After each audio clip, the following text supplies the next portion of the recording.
Assalamualaikum warahmatullahi wabarakatuh. Perkenalkan, nama saya Fauzia Badar. Nah, pada kesempatan kali ini saya akan membawakan materi tentang sistem integumen.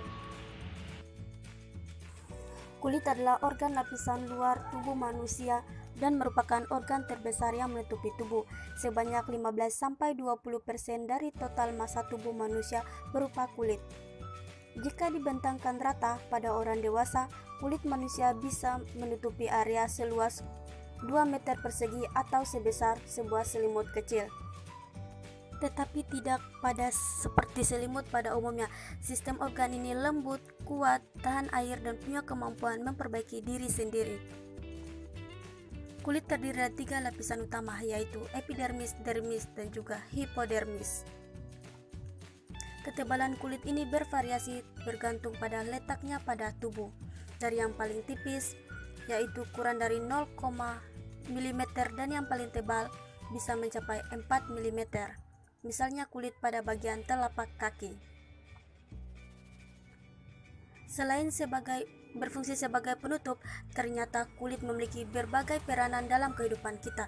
Kulit memungkinkan interaksi antara kita, pemilik tubuh, dan dunia luar, yang merupakan suatu sistem yang disebut sistem integumen, yang mana termasuk dalamnya yaitu rambut, kuku, kelenjar, dan sel saraf khusus. Beberapa fungsi kulit yaitu sebagai proteksi, regulasi, dan penerima rangsangan.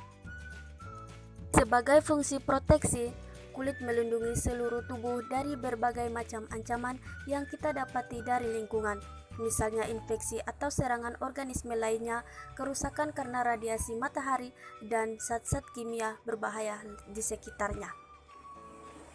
Kulit juga berfungsi menahan tekanan dan juga benturan dengan kolagen lentur, yang merupakan kandungan utama lapisan dermisnya. Sebagian besar epidermis terdiri dari sel kulit yang bernama keratinosit. Sel-sel ini berganti secara menyeluruh setiap sebulan atau 4 minggu sekali. Saat sel baru terbentuk di bagian dasar, akan mendorong sel-sel yang lebih tua sehingga didorong ke bagian atas.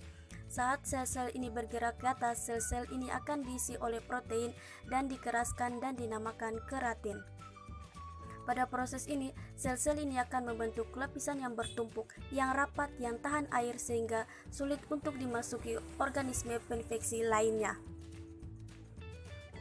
Namun ketika ada organisme atau mikroba yang melewati lapisan epidermis dan ingin masuk ke dalam tubuh, akan berhadapan dengan sel-sel Langerhans. Sel-sel Langerhans berupa kelompok pertahanan tubuh. Sel-sel Langerhans akan mendeteksi mikroba penyerang dan memberi signal pada sel T dari sel kekebalan tubuh. Sel-sel T ini akan berinteraksi dan memicu aktivitas respon kekebalan tubuh.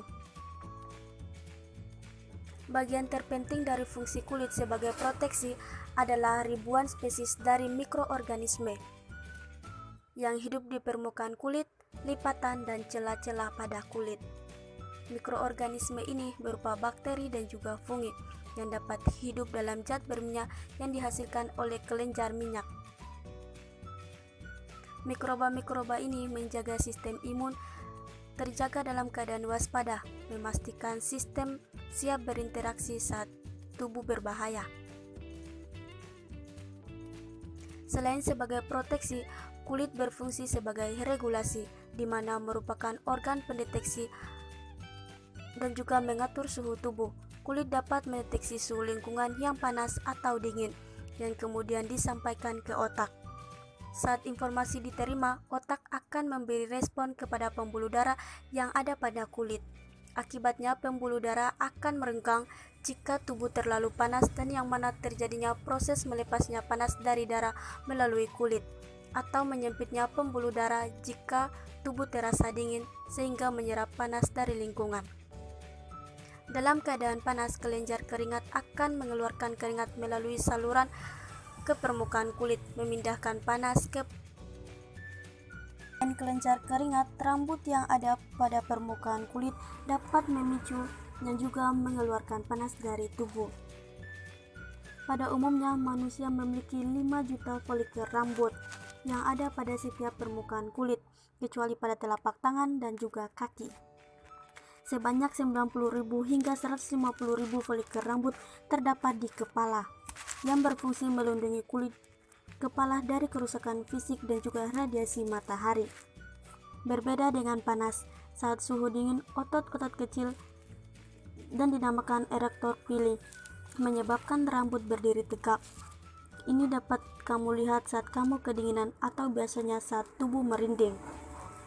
Rambut yang tegak ini bertujuan menangkap panas yang ada di dekat permukaan kulit. Itulah penjelasan singkat dari fungsi kulit sebagai proteksi, regulasi, dan penerima rangsangan. Halo teman-teman, jangan lupa like, comment, share, dan juga subscribe.